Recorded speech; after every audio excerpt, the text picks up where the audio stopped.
අද අපි කතා කරන්න යන්නේ Infinix Note 60 Pro ෆෝන් එක ගැන.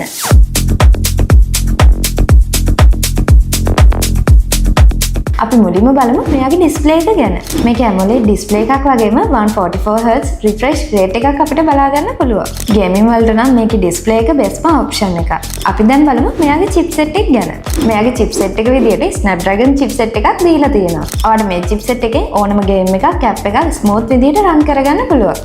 දැන් අපි බලමු මෙයාගේ කැමරා එක ගැන. මෙගාපික්සල් 50ක මේන් කැමරා එක වගේම මෙගාපික්සල් 13ක selfie කැමරා එකක් අපිට මේකෙන් බලා ගන්න පුළුවන්. ඔයාලට මේ කැමරා එකෙන් හොඳ clear quality ෆොටෝස් කැප්චර් කරගන්න පුළුවන්. දැන් අපි බලමු මේ ෆෝන් එකේ ඩිසයින් එක ගැන. Infinix මේ සැරේ ෆෝන් එකේ ඩිසයින් එක විතරක් නෙමෙයි බොක්ස් එකේ ඩිසයින් එකත් වෙනස්ම විදිහකට දීලා තියෙනවා. ෆෝන් එක අතට ගත්තාම මේකේ මාරම ප්‍රීමියම් බිල්ඩ් ක්වොලිටි එකක් අපිට බලා ගන්න පුළුවන්. අපි දැන් බලමු මේකේ බැටරි එක ගැන. මේකේ මිලියම්පී 6500ක මැසිව් බැටරි එකක් අපිට බලා ගන්න පුළුවන්. ඉතින් මේ Infinix Note 60 Pro ෆෝන් එක ඔයාලට ID දෙක දීලා ටික ටික ගෙවීමේ ක්‍රමයට ගන්නත් පුළුවන්. එහෙමත් නැත්නම් Coco Payc Mint Pay වලින් ගන්නත් පුළුවන්. ඉතින් මේ වගේ තවත් රිවිව් එකකින් හම්බෙමු මේ bison.lk